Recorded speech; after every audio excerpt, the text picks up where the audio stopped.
supaya kehidupan memancar senantiasa.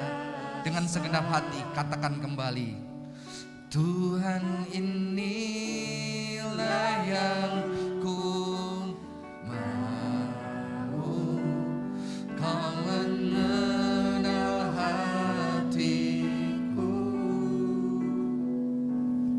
jauh melebihi semua yang terdekat sekalipun. Tuhan inilah yang ku tahu, Kau menjaga hatiku supaya kehidupan memancar senantiasa. Tuhan inilah kami, Kau tahu segala keberadaan kami, hati kami, hidup kami, tubuh kami. Kau tahu setiap pergumulan kami. Dan biarlah kami boleh terus belajar mencintai Tuhan dengan segala keberadaan kami, dengan segala keterbatasan kami dan kelemahan kami. Kami boleh terus belajar setiap hari mencintai Engkau Tuhan. Tuhan, kami mendengar firman Tuhan saat ini, biarlah Tuhan boleh berbicara untuk kembali menuntun, membentuk, meneguhkan, menegur, mengingatkan, dan juga menguatkan kami supaya kehidupan kami setiap harinya berkenan di hadapan Allah. Terima kasih Tuhan, di dalam nama Tuhan Yesus Kristus kami berdoa. Amin. Shalom. Saudara-saudara, teman-teman, hari ini kita akan berbicara wealth investing to right place. Kekayaan menginvestasikan ke tempat yang tepat, ya. Belakangan banyak investasi-investasi yang dijanjikan akan membuat cepat Anda menjadi sultan, begitu ya. Dan ternyata banyak juga terjadi di gereja-gereja orang-orang yang terkena, ya. Ada yang banyak terkena imbasnya, bahkan hamba Tuhan. Mengapa? Karena investasi selalu dijanjikan ketika Anda menginvestasikan, uang yang Anda dapatkan itu akan berlipat-lipat, tambah banyak, tambah gede, begitu saudara-saudara. Sehingga akhirnya orang teriming-iming untuk menginvestasikan uangnya. Masih mending kalau yang dipakai uang dingin. Uang dingin artinya uang yang ketika itu dipakai tidak mengganggu perekonomian. Celakanya banyak orang ngajak temennya, ngajak keluarganya, jual aset, dimasukkan, dan begitu ternyata bermasalah, dia kecewa sekali. Bukan tambah banyak, tambah habis, bahkan tidak punya apa-apa, saudara-saudara. Inilah janji-janji investasi. Tapi hari ini kita mencoba melihat apakah di Alkitab apakah ada tuntunan bagaimana kita berbicara tentang harta, tentang kekayaan, tentang bagaimana kita menginvestasikan uang. Mungkin apa yang kita miliki tidak hanya uang, ya, seluruh hal yang kita miliki termasuk tubuh kita. Tubuh kita ini mahal loh, kalau ginjalnya mau dijual juga mahal, begitu kan ya. Ada yang mau paru-parunya atau levernya itu jual aja, mahal saudara-saudara. Ini mahal banget, sehingga makanya ada cerita kisah penculikan anak dan segala macamnya, karena mahal banget saudara-saudara ya. Mari kita melihat Matius 6 ayat 19 sampai 24. Saya akan bagikan buat kita semua. Saya akan bacakan buat teman-teman. Hal mengumpulkan harta, janganlah kamu mengumpulkan harta di bumi ini. Di bumi ngengat dan karat merusaknya, dan pencuri membongkar serta mencurinya. Tetapi kumpulkanlah bagimu harta di sorga. Di sorga ngengat dan karat tidak merusaknya, dan pencuri tidak membongkar serta mencurinya. Karena di mana hartamu berada, di situ juga hatimu berada. Mata adalah pelita tubuh. Jika matamu baik, teranglah seluruh tubuhmu. Jika matamu jahat, gelaplah seluruh tubuhmu. Jika terang yang ada padamu gelap, betapa gelapnya kegelapan itu. Tak seorang pun dapat mengabdi kepada dua tuan, karena jika demikian ia akan membenci yang seorang dan mengasihi yang lain, atau ia akan setia kepada yang seorang dan tidak mengindahkan yang lain. Kamu tidak dapat mengabdi kepada Allah dan kepada Mammon, saudara-saudara. Saudara-saudara, begitu saya mempersiapkan bagian ini, saya langsung teringat sebuah kisah mitos Yunani yang saya baca sejak kecil. Kisah itu berbicara tentang seorang raja yang bernama Midas. Seorang raja yang bernama Midas ketika ditanya dewa-dewa ingin memberikan sesuatu kepada raja ini. Dan raja ini tahu, dia nggak minta emas, dia nggak minta kekayaan. Dia sudah seorang raja, dia udah kaya. Tapi dia tahu, dia minta sesuatu mujizat terjadi, yaitu apa? Semua yang disentuh dengan tangannya akan berubah menjadi emas. Dan ketika itu diberikan oleh dewa-dewa, dia bersuka cita. Dia sentuh seluruh istananya menjadi emas. Indah gak sih kira-kira jadi emas semua gitu ya. Pales banget sebetulnya ya. Tapi dia merasa itu akan membuat dia indah. Dia sentuh semua jadi emas. Kalau saya mungkin males ya teman-teman. Ya kalau boleh lah ya beberapa gitu ya. Dulu ada gereja di zaman-zaman ketika orang susah, dia mengajarkan, kamu berdoa karena Tuhan itu aspalnya di surga itu emas. Jadi kamu bentak aja, Tuhan jatuhkan batu aja dari lantai di surga, nanti kamu bisa diberkati. Makanya Tuhan itu gampang buat kamu kaya. Doa aja, Tuhan lemparkan batu bata dari surga, plok jatuh gitu ya, mas batangan gitu teman-teman ya. Itu gampang banget, batu bata. Maka ada harapan bahwa Tuhan itu baik. Dan ini saudara-saudara, Midas bukan cuma dijatuhin, tapi semua yang disentuh tangannya jadi emas. Oke? Dan mulai masalah terjadi adalah ketika dia mau makan, dia sentuh, nggak tahu ada mie atau nggak, umpama mie gitu ya, atau jadi emas. Waduh, giginya jadi emas gitu kan. Ini ceritanya rada kurang pas ya, dia nggak nyentuh itu, badannya nggak jadi emas sih kalau di dalam ceritanya gitu kan. Tapi dia sentuh buah, dia sentuh makanan, dia pegang piring, semua jadi emas, sehingga dia tidak makan dan dia jadi sedih. Dan yang paling menyedihkan adalah dia jadi takut dengan dirinya, takut disentuh.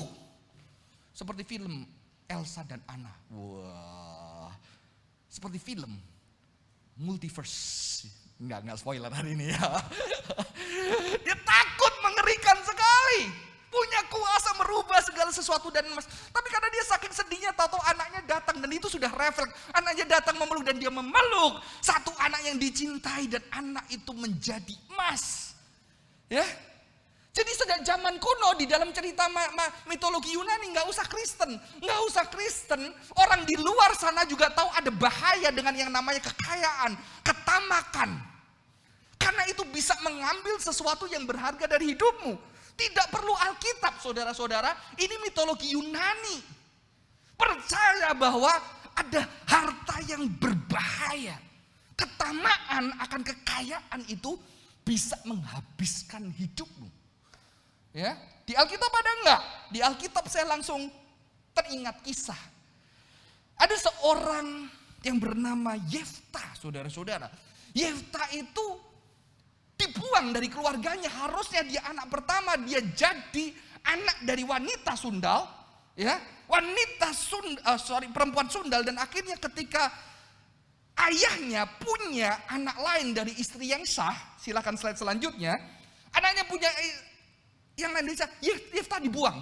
Ketika dibuang dia nggak punya apa-apa, dia kumpul sama perampok sehingga dia jadi hebat. Ketika dia jadi hebat, Israel diserang, dan akhirnya ketika Israel diserang, mereka nggak punya jagoan. Mereka keinget, ada Yefta, kita datengin Yefta, lu bantuin kita perang, lu udah punya geng gitu ya, lu udah punya kumpulan sama preman, lu udah tinggal di gunung. Jadi kalau di dalam karateka ya level tertinggi dia ditaruh ke gunung itu, dia nggak mati di situ ya. Dulu udah hebat, sekarang perang buat Israel. Tapi Yefta bilang, dulu lu buang-buang gua, sekarang kenapa suruh perang? Mereka tahu, Yefta, kalau kamu memimpin dan perang, kamu akan dapat penghormatan, dapat posisi yang tertinggi di Israel. Kamu jadi pemimpin pasti lebih sukses, lebih kaya, lebih dihargai.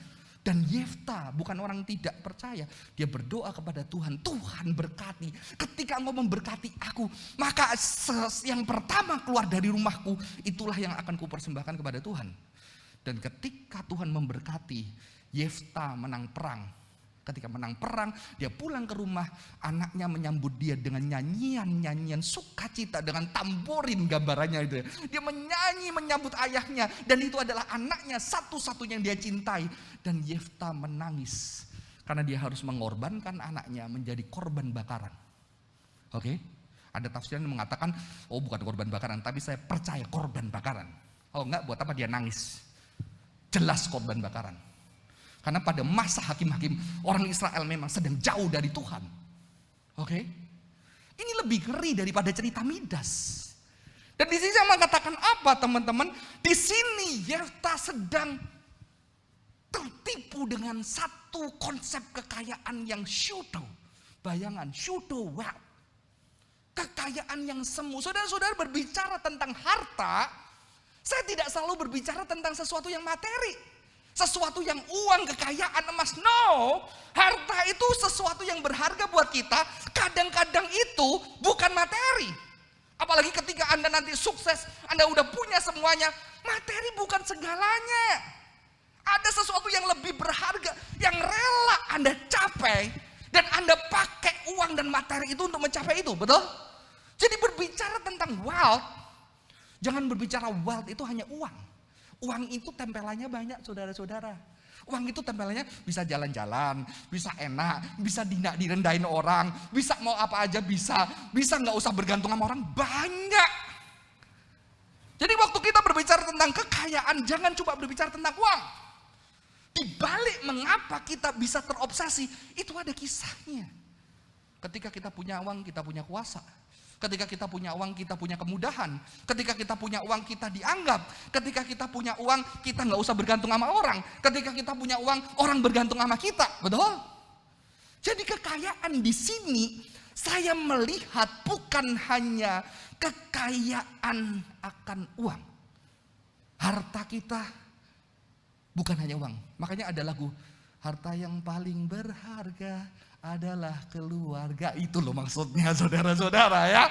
Kekayaan bukan cuma uang, kekayaan banyak hal. Dan kadang-kadang orang kalau punya uang udah bukan kekayaan lagi, bukan uang itu. Dan kita harus berhati-hati dengan pseudo wealth. Mengapa? Karena kekayaan ini kalau kata Alkitab itu ngengat dan karat, pencuri bisa ambil. Oke? Pencuri bisa ambil kalau Yahudi pinter. Mengapa? Yahudi udah sengsara hidup bertahun-tahun, pindah negara, diusir dari negara, akhirnya kalau punya uang dirampas, lebih baik dia nggak menimbun kekayaan. Maka di rumah Yahudi biasanya ada 3, ada alat musik, ada Taurat, dan ada buku. Mengapa? Karena itu tidak bisa dirampas. Betul nggak? Alat musik, seni, Carolin, aku sedot, wah saya jago, dia nggak jago, nggak bisa. Nggak bisa. Orang nggak bisa ngerampas ilmu, nggak bisa. Ya, Taurat apalagi, wah ya. Mereka lihat kekayaan itu 3 karena yang lain bisa diambil. Ini menempel dengan tubuhku dan harus tidak bisa dirampas kecuali aku dibunuh tetap bisa hilang, betul kan? Dibunuh dan diakhiri, saudara-saudara.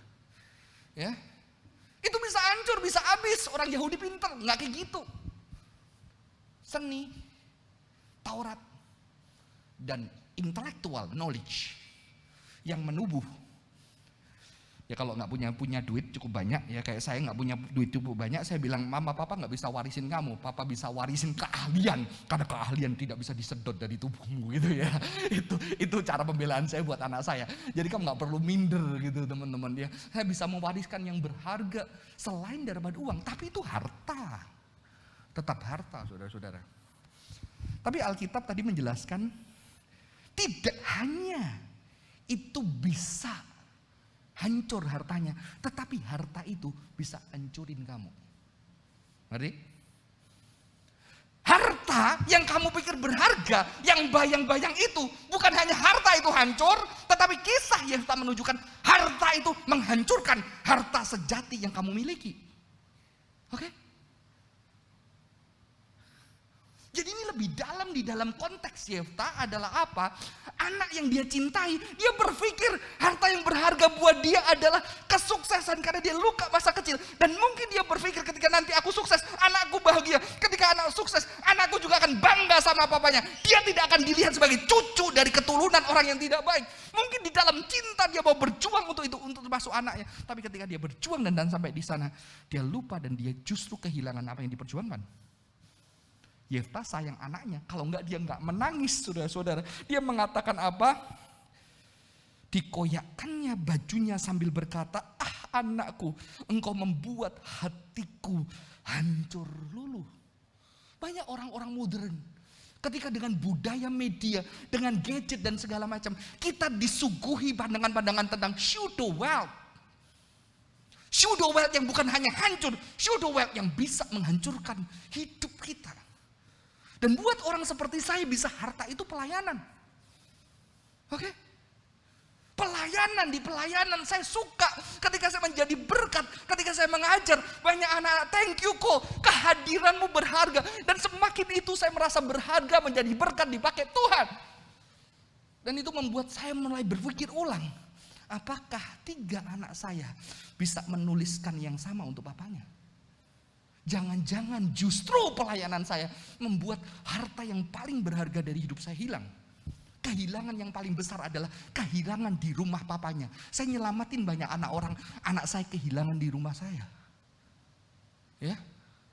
Jadi hati-hati, ada pseudo wealth. Apalagi sekarang kita kerja, kita mikirnya apa teman-teman? Kita mikirnya kerja itu gimana ya investasi yang bisa berlipat ganda. Kerja udah berubah. Kalau dulu bekerja, gue punya keahlian, gue bikin sepatu supaya bisa bahagia orang. Pakai sepatu gue enak ya, sepatunya bikinnya Kojohan. Sekarang bikin di pabrik sepatu. Kamu bikin sepatu, iya. Kamu kerjanya apa? Nempelin stiker. Terus kamu kerjanya apa? Masang tali, masukin kardus. Kamu biasanya apa? Mencelin tombot. Nggak ada karyamu, sehingga kerja menjadi meaningless. Akhirnya kerja buat apa? Ya udah, gue main cetin tombol, dapat duit, bingung. Dimunculkan dunia industri untuk kamu pakai duitnya habis itu cari duit lagi, habis, pakai duit lagi, habis, selesai. Kamu masuk di dalam meaningless, hidup yang enggak ada meaning. Itulah kutukan kerja di era industri. Kerja untuk dapat uang, untuk dinikmati supaya enggak gila. Cari lagi, dinikmati, enggak gila. Teman-teman. Dan yang paling canggih adalah kerja untuk apa? Investasi. Investasi dengan cara apa? Mana investasi yang bisa melipat gandakan uang? Jadi nggak penting investasinya apa. Yang penting duit gua berlipat. Uang yang harusnya menjadi alat tukar, menjadi komoditas yang harus gua lipatin. Gua nggak peduli investasinya apa. Apa makna dari kerja? Bukan berarti nggak boleh investasi ya. Kita nabung di bank juga ada investasi teman-teman. Tapi ini adalah keadaan dunia kita. Sehingga kita nggak mikirin bisnis apa, kerja apa. Yang penting gue duit dapat balik modal dan cuan, betul nggak? Apa maknanya? Apa maknanya? Ya. Dan langsung disuguhi dengan sultan-sultan. Anak muda yang sudah naik private jet, naik mobil yang bagus. Maka teman saya di counseling center mengatakan, sekarang banyak anak stres yang muda-muda. Stresnya apa? Karena dia lihat Instagram, teman gua usia segini udah punya ini, udah kesini, udah kesana. Gua pengen, dan banyak orang stres. Maka begitu ditawarkan, ada investasi yang bagus, dia masukin supaya dia dapat uang dengan cepat. Supaya dia bisa sama kayak temennya. Dia sedang hidup di dalam pseudo wealth. Apakah dia bahagia? Celakanya dia sudah hidup. Ada yang berhasil. Ketika sampai di sana cuma gini. Dia tetap kosong. Kita diiming-imingi apa? Biarlah uang yang bekerja untuk Anda. Bukan Anda bekerja untuk uang. Ya. Nanti usia berapa Anda nggak usah mikirin uang. Nggak usah mikirin kerja. Anda cuma senang-senang. Psikologi membuktikan orang yang tidak bekerja lebih tidak berbahagia. Jadi tawaran itu membuat Anda tidak bahagia, betul gak? Cari penelitian, orang yang bekerja sama yang tidak bekerja lebih bahagia mana? Membuktikan yang bekerja lebih bahagia karena ada sense of meaning. Ya. Puji Tuhan, saya bersyukur dapat kesempatan berkhotbah di dalam beberapa fellowship businessman. Dan ketika orang sampai tahap tertentu ketika tanya, kebahagiaan apa ketika sudah punya semua ini? Dia bilang, Johan, saya udah bisa tuh Ongkang-ongkang nonton TV 3 bulan gak usah kerja, duit datang dan gak kekurangan. Tapi saya gak bahagia. Yang membuat saya bahagia sekarang apa? Sekarang saya lahir baru. Ketika sekarang saya pergi keliling ke perusahaan saya harusnya udah bisa pensiun. Tapi saya pergi dan di situ saya mengajar, saya membagikan ilmu kepada anak-anak muda, karyawan-karyawan saya. Di situ kebahagiaan saya, itu baru meaningnya kerja. Bukan cuma dapetin duit. Paling nanti punya kerjaan baru. Gimana ngabisin duit gua ya, gitu kan? Mau pekerjaan? Hari ini harus kuhabiskan kemana gitu kan? Sedih banget teman-teman. Ya kalau untuk dibagiin, untuk jadi berkat, bikin yayasan-yayasan yang good, why not? It's good gitu kan. Teman-teman, ini ada sesuatu realita yang mengerikan di sana. Dan Alkitab mengatakan, for where your wealth is, there your heart will be also. Wealth bukan berbicara tentang hanya harta. Pekerjaan, pelayanan, prestasi, kebanggaan itu adalah kekayaan. Dan kita harus berhati-hati ketika kita investasikan terlalu besar dan tidak di dalam terang Tuhan, kita bisa lenyap. Justru kita tidak bisa menghargai dan kita kehilangan apa yang kita perjuangkan. Ada orang yang lihat anaknya susah, nggak dapat pendidikan yang bagus. Dia lihat dirinya, kok papaku susah, gue gak dapat pendidikan yang bagus, gue gak mau anak gue kayak gue. Maka dia berjuang keras, suami istri bekerja keras, mendapatkan uang yang banyak untuk memberikan diri pendidikan yang terbaik buat anaknya. Ketika anaknya melihat papa mamanya yang sayang dia, anaknya tahu papa mamanya sayang dia banget. Aku tahu papa mama sayang, tetapi sekarang gue gak mau jadi kayak papa mama, karena papa mama sibuk kerja untuk pendidikan yang terbaik buat aku. Tapi gue kehilangan papa mama, nanti gue gak mau kayak papa mama, gue gak mau kerja ikut perusahaan, gue mau jadi businessman, gue mau entrepreneur. Supaya apa? Supaya waktu gue lebih banyak buat anak-anak gue. Ironis kan?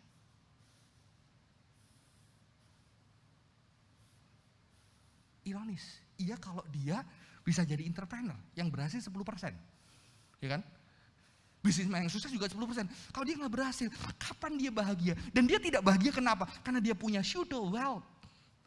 Yang dibangun dari apa? Pseudo wealth punya papanya. Yang membuat akhirnya dia pikir dengan itu dia bisa membahagiakan anak. Ternyata itu pseudo.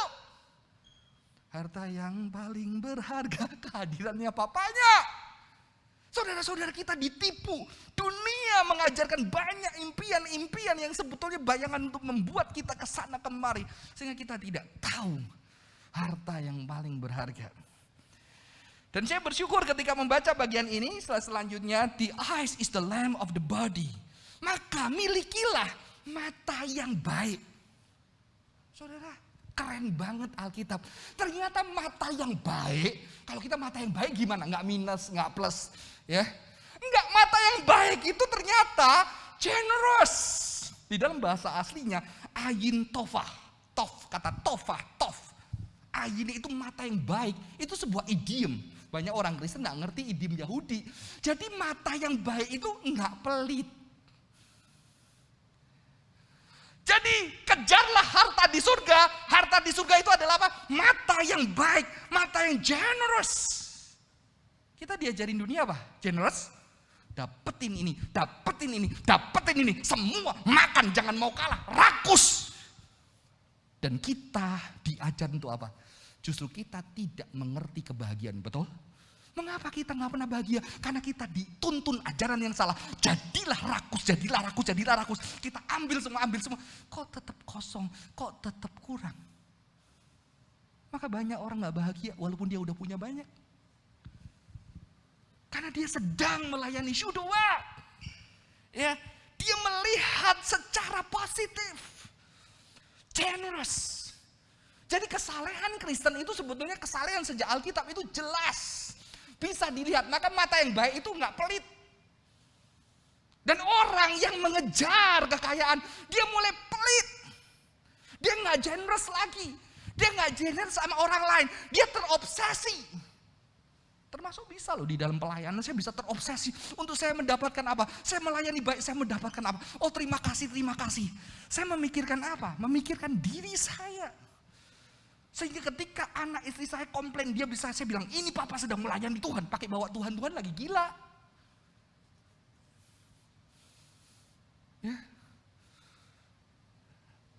Kalau generous harusnya saya kasih mereka. Dan generous berbicara apa? Bukan hanya berbicara keluar. Generous berbicara apa? Berbicara kita terhadap diri kita. Kita baik nggak ngelihatnya? Ketika orang yang mengejar wealth, shoot to wealth, seringkali mereka juga nggak baik buat dirinya, betul kan? Rela kerja keras, lupa makan, lupa tidur, lupa pertemanan. Dia mau capek sama dia juga nggak generous sama dirinya, waktunya, kesehatannya, betul? Jadi mata yang baik bukan berbicara lihat orang, tapi juga lihat apakah aku baik terhadap diriku. Ketika gue bekerja seperti ini, I'm good. Am I good for myself? Kalau kamu gak bisa baik dengan dirimu, omong kosong, lu baik sama orang lain, betul? Omong kosong. Kalau lu baik kembali untuk mendapatkan sesuatu dari dirimu. Jadi generous berbicara apa? Berbicara generous, mata yang baik kepada orang lain. Itulah artinya mengumpulkan harta di surga. Saudara, kalau di perjanjian lama cari jodoh itu di mana? Abraham nyuruh budaknya, hambanya mencari jodoh buat anaknya, ketemunya di mana? Di mana? Di sumur. Betul? Jadi kalau cari jodoh harus ke sumur. Itulah cari jodoh yang alkitabiah. Ya. Mau? Sekarang cari sumur aja sulit gitu kan. Kenapa sumur? Karena sumur itu the place of hospitality. Tempat orang melakukan keremahan. Sehingga dilihat ada seorang wanita yang cekatan, lalu dia datang, dia kasih mau minum dikasih. Ontamu haus dikasih. Saya yakin itu Ribka ya namanya ya. Itu dempal mungkin ya. Ya, itu onta minumnya banyak loh. Dan di sini wah ini adalah wanita saleh. Karena saleh itu artinya generous. Jadi kita sering baik cinta Tuhan itu konsep. Betul? Kayak apa? Generous. Karena Tuhan ada Tuhan yang generous. Ketika dia mencintai, dia sediakan yang terbaik yang dia bisa. Pesta kebun terindah adalah pesta di Taman Eden, betul gak? Pernah pestamu didatengin singa? Iya, gorila. Wah. Sekarang kita bayar mahal makan dengan singa, betul kan? Itu pun ada kaca. Nggak boleh sembarangan masuk seperti Adam dan Hawa. Itu ada pesta kebun terindah. Ada airnya mungkin langsung minum dari air terjun. Wah, dari sungai. Wah. Gila. Tuhan itu generous. Maka orang saleh disebut hospitable. Hospitable dari philosenia. Philo love. Love itu strangers. Maka ketika Tuhan datang, dia datang sebagai strangers untuk melihat di bumi ini adalah masih ada orang-orang yang menerima dia. Karena anak manusia tidak punya tempat untuk meletakkan kepalanya. Ternyata ada orang-orang yang mau menerima. Maka pengabaran Injil ditandai dengan apa? Murid-murid yang gak boleh bawa barang, yang harus seperti orang yang ngetok pintu orang. Dan ketika pintu rumah itu dibukakan, dia diberkati. Ketika tidak, kebaskan kakimu, karena penghukuman Tuhan ada. Pengabaran Injil ditandai dengan apa? Orang-orang yang menerima dan memberi makan murid-murid yang kelaparan. Maka ada guyonan. Yesus itu ketika habis mendidik murid, gak disuruh doa puasa. Dia datang pesta nikah, ngabisin wine. Iya kan? Habiskan wine-nya. Ada guyon, ada penafsir. Wine-nya habis. Makanya Yesus melakukan mujizat katanya. Karena muridnya gak suruh puasa, malah suku pesta pernikahan. Itu nanti ada tafsirannya. Mengapa pernikahan penting di dalam Alkitab. Dari Kejadian sampai Wahyu, pernikahan semua isinya. Betul, nanti kita lihat itu someday ya. Teman-teman. Generous. Dan inilah mata yang baik, mata yang generous. Pernahkah kita berpikir ketika kita bekerja, kita punya keahlian, Tuhan, apa gunanya keahlianku? Ketika pandemik awal saya naik Gojek, GoFood, enggak naik ya, kalau GoFood ya pesen ya. Naik GoFood gimana? Itu maaf sebut nama ya. Teman-teman saya melihat karyawannya, wah di pandemi kayak gini, saya bisa berdoa buat orang-orang yang membutuhkan. Tapi seandainya saya punya bisnis, berapa banyak orang yang bisa kerja.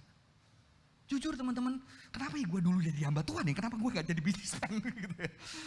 Kalau saya jadi bisnismen, berapa banyak orang bisa bekerja. Mau percaya gak percaya, pulang ke rumah, keluarga mereka bisa makan di rumah dan bersyukur kepada Tuhan. Terima kasih untuk makanan hari ini. Maka saya mengatakan para bisnismen itu indah. Kamu melakukan mujizat yang dilakukan Yesus. Memberi makan 5.000 orang. Kamu karyawanmu berapa? Berapa tahun? Sehari berapa keluarga yang makan? Sehari 3 kali, berapa ribu orang yang dikasih makan? Maka ketika kamu kerja di satu perusahaan, ada orang bekerja sana, bekerjalah semangat. Karena di situ mujizat pemeliharaan Tuhan sedang dilakukan, baik orang percaya tidak percaya. Amin. Bukan cuma kamu dapat uang. Ini sungguh indah. Saya punya rumah kecil di desa, di kota kecil. Saya bisa kontrakkan. Saya masih kontrak, saudara-saudara. Saya bisa kontrakkan rumah saya. Saya bisa dapat uang, walaupun mungkin tidak besar. Tapi yang saya bersyukur bukanlah saya dapat uang. Saya tidak kontrakkan itu, saya tidak uang. Tapi ternyata saya melihat ada 3 orang, 3 keluarga yang bisa pakai rumah saya dan mereka bisa hidup.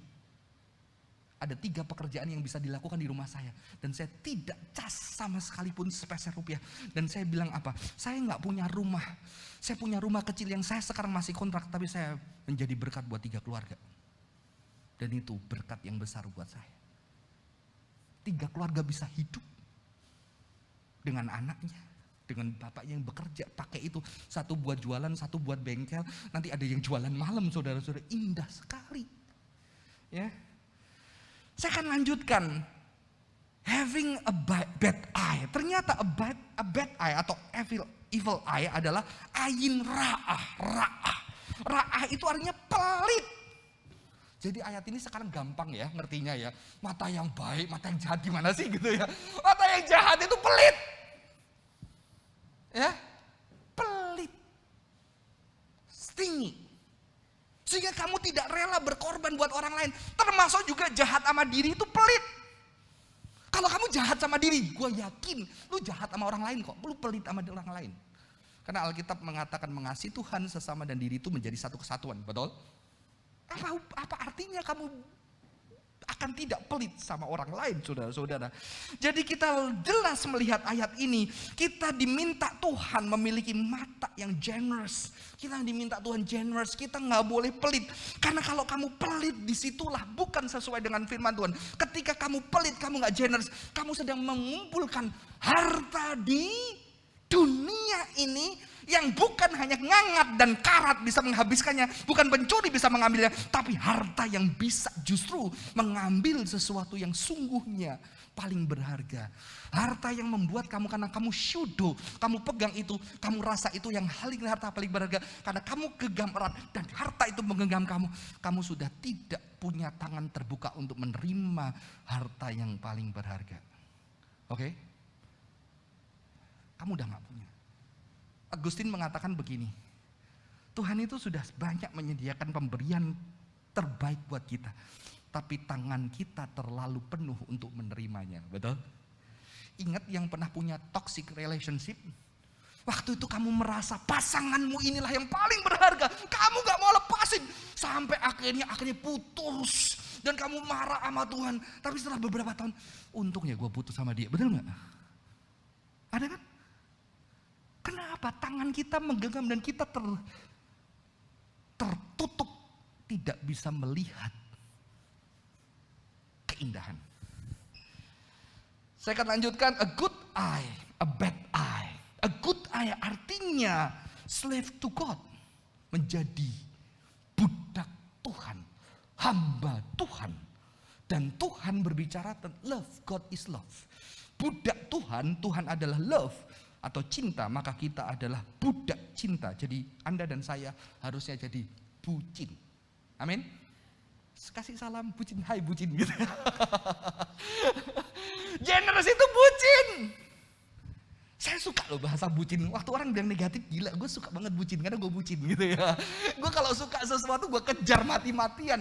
Gue rela dulu waktu ngejar istri saya dari warung buncit ke Tangerang, ya, pakai minyak wangi naik sepeda motor sampai sana bau aspal.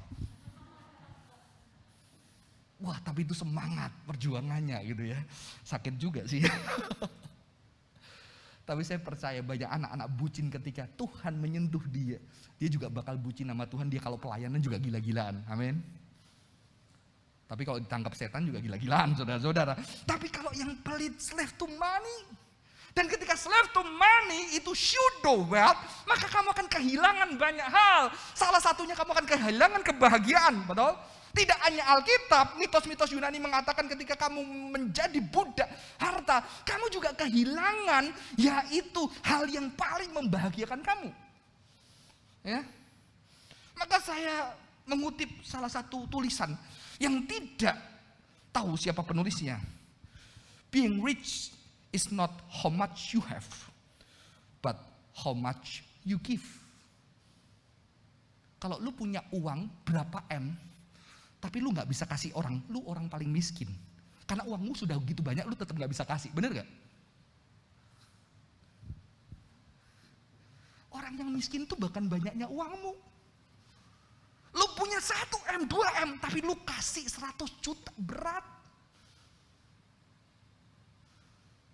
Makanya Alkitab selalu memuji janda. Yang cuma punya sepeser, besok dia gak tahu makan apa, dia kasih. Itu orang paling kaya. Karena dia tahu dia punya. Yang satu gak bisa kasih, berarti gak ada yang bisa dikasih dari hidupnya. Dia miskin banget. Teman-teman yang ngomong ini bukan Kristen yang atas. Tapi Tuhan mengatakan, remembering the words of the Lord Jesus, for he himself said, it is more blessed to give than to receive. More blessed, berarti to receive blessed gak? Blessed. Jadi gak mau terima sekali. Ada mau beri, enggak. Lebih berbahagia, diberkati, memberi daripada menerima. Kenapa kita gak berbahagia? Kenapa kita tidak dirasa diberkati? Karena kita selalu konsen menerima. Kita tidak pernah belajar memberi dari apa yang kita punya. Teman-teman, mau berbahagia? Belajar menjadi orang kaya. Kamu memberi dari apa yang kau punya kepada orang-orang dan menunjukkan kasih kepada mereka. Saya pernah dalam hidup saya, itu mujizat. Ada orang bisa transfer 40 juta. Waduh, saya tertungkur. Tuhan, thank you buat berkatmu. Bohong, saya gak seneng. Saya gak punya sepeda motor, bisa beli sepeda motor. Wah, saya nggak bisa, dulu nikah nggak bisa beliin cincin saya, istri saya bagus, cincinnya saking tipisnya jadi peok, sampai sekarang cincinnya sama, karena saking tipisnya supaya bisa tetap pakai emas, saya tipisin jadi gampang peok gitu kan, karena kelihatannya gede tapi dalamnya dibolongin sudah, sehingga sakit pakainya sampai sekarang, sering luka jadi saya. Tapi itu saya bisa beliin cincin yang bagus buat istri saya. Wah, begitu dapat berkat itu harus berlutut. Kenapa? Kata berkat itu artinya kneel down. Maka orang seberang lebih ngerti kalau dapat berkat dia bersujud, ngerti? Karena kata berkat itu artinya berlutut. Jadi ketika mereka menerima berkat, mereka tutun kepalanya di tanah. Dan berkat itu harusnya membuat kita rendah hati. Ya, ketika hambanya Abraham tahu dapat jodoh, dia langsung berlutut kan? Orang seberang begitu dapat di depan umum dia berlutut. Kan dia tahu kata berkat berlutut. Jadi berkat seharusnya membuat kita merasa dicintai. Mengapa? Karena Tuhan berlutut untuk memberikan sesuatu kepada kita. Tetapi Tuhan mengatakan apa? Saya masih ingat, saya punya pembantu, masih muda, dia gak bisa melanjutkan setelah SMA. Saya ajak nonton Laskar Pelangi. Dan ketika di dalam nonton film itu dia nangis, istri saya nangis, anak saya masih kecil waktu itu. Dan ketika nangis saya tanya, kamu kenapa nangis? Iya, dari dulu pengen jadi guru, gak bisa. Waktu itu saya masih cuma punya sepeda motor. Saya masih menjalani, saya baru berhenti pelayanan dari satu gereja. Gaji saya sebulan cuma 500.000 tahun 2008. Tidak ada gereja yang terbuka untuk mengundang saya berkhotbah. Ya, istri saya harus mengelesi piano, jadi pendapatan paling besar istri saya. Saya jadi nganter istri saya ngelesin, jaga anak. Karena gereja tertutup buat saya. Tapi ketika Tuhan kasih itu, saya bilang, ini berkat Tuhan. Jangan sampai kita melawan kutukan. Mama dia, pembantunya mama saya. Anaknya jadi pembantu saya, nanti anaknya dia jadi pembantu anak saya. Kan sengsara ya, begitu ya. Itu kutukan sosial loh. Saya bilang kita harus patahkan kutuk ini. Biarlah dia, kalau kita boleh, kita kuliahkan universitas terbuka. Dan di situ saya nggak punya apa-apa, saya sama istri berdoa setiap bulan meminta berkat untuk apa? Untuk bisa mengkuliahkan pembantu saya. Dan di situ ketika dia lihat ada harapan untuk dia menjadi yang dia mau, di situ saya melihat air matanya. Dan saya mengatakan 50 juta nggak ada artinya. Kan lebih berbahagia memberi dibandingkan menerima. Kita nggak tahu mengapa, karena kita tidak melatih dengan tubuh kita, tapi dunia dengan pseudo purpose-nya dia melatih dengan dapat ini, seneng kan, dapat ini, rumah mewah, seneng, bahagia, jalan-jalan, pasang story di sana. Tanya hati kecil mereka, pernahkah mereka memberi uang dengan tangan mereka dan ada air mata yang bersyukur buat itu? Kita tidak dilatih seperti itu. Ya, semoga ini boleh menjadi berkat kita. Kenapa kita tidak berbahagia? Kita tidak melatih memberi dengan tubuh kita, sehingga kita tidak tahu kebahagiaan itu apa. Saya akan akhiri dengan sebuah video kalau bisa diputarkan. Ini bukan video Kristen, tapi beberapa tahun lalu video ini cukup menyentuh saya. Bisa diputarkan, tolong rekan-rekan.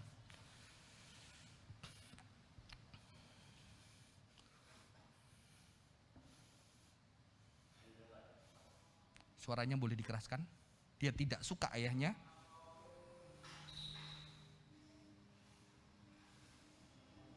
Karena ayahnya miskin dan gak sukses.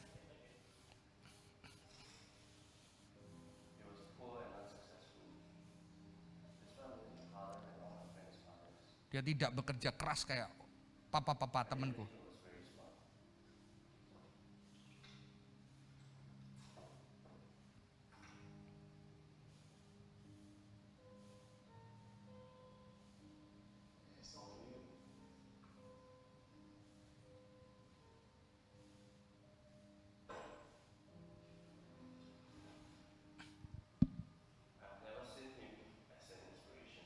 Aku tidak pernah melihat dia sebagai inspirasiku.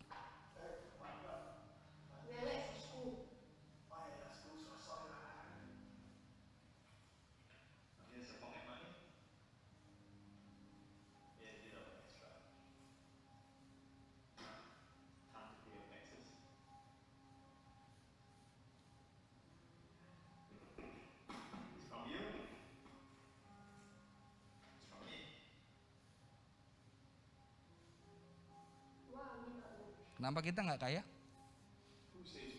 Siapa bilang kita nggak kaya?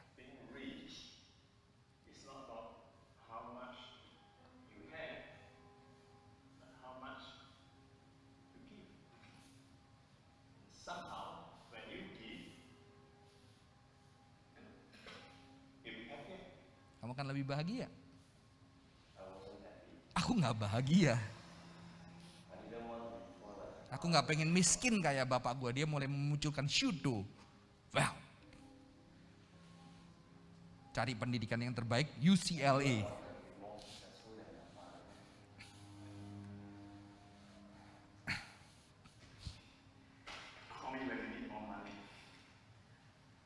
Pseudo well tidak bisa membuat kita melihat cinta.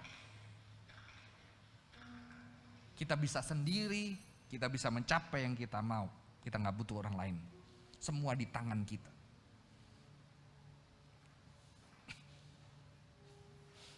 Are you coming back for reunion dinner this year? No, what am I doing this year? Yeah, new job here. Maybe after New Year, we'll see. Yeah, I'm really busy now. Okay, bye.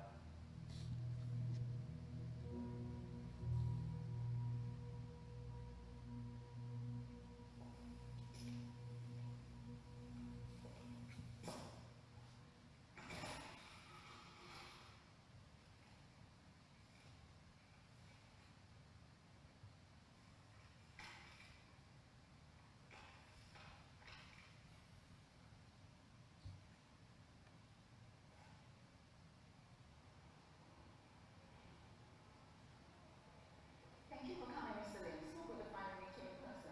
As long as you have seen donating money to the community chest, that must be a mistake. I'll explain later. Someone would like to meet you. Come with me.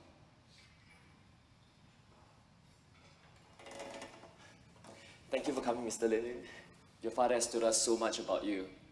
Your father, he always makes us forget about our problems and reminds us about our dreams and hopes. But the kids here, they all miss him. And he's the only one who can bring a smile on their faces. And I remember there's this boy, he was really depressed and he didn't go to school. Basically, he's given up on life. But your father, he read to this boy regularly. This boy has now grown up to be a really useful person. Your father could have retired comfortably, but he chose to continue working so he can help even more people. He was a selfless man. It's just that he didn't tell anyone about his sickness.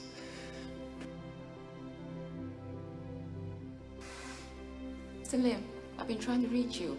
This is for you, in recognition of your donations. Yes, my name. But I didn't donate. It's your dad. He didn't want you to know.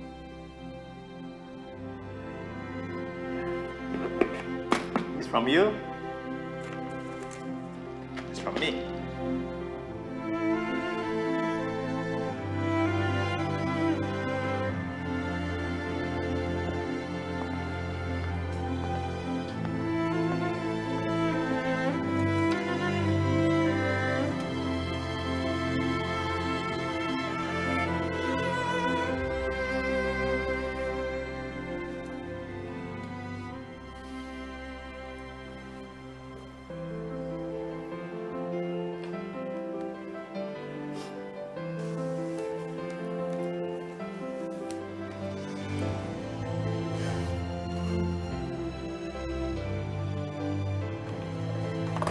On my father's birthday, I will celebrate his life as he would have wanted it.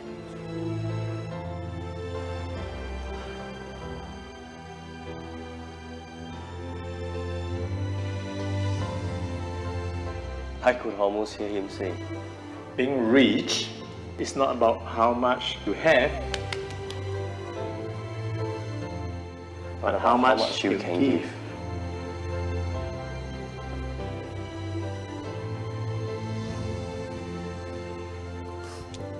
Mari kita tundukkan kepala kita. Ah, Tuhan, kami tahu, Tuhan yang kaya turun ke dunia memberikan yang terbaik bagi kami dan memberikan tubuh, kehidupan seluruhnya buat kami. Tuhan, kiranya kami boleh memberikan tubuh kami menjadi orang dengan mata yang baik, menjadi orang yang generous, bukan orang yang pelit, tidak generous. Dan kiranya kehidupan kami boleh tidak kehilangan justru yang berharga. Justru kami berbahagia menjadi orang-orang yang terberkati. Menjadi orang-orang yang kaya. Karena kaya itu ditandai bukan ketika kami punya banyak. Tapi berapa banyak yang kami bisa berikan buat orang lain. Berikan buat diri kami. Dan berikan buat Tuhan. Berkati setiap kami Tuhan. Boleh menjadi berkat. Dan kiranya kami menjadi orang-orang yang berbahagia. Orang-orang yang diberkati seperti yang Tuhan firmankan. Terima kasih Tuhan, di dalam nama Tuhan Yesus Kristus kami berdoa. Amin. Tuhan Yesus memberkati.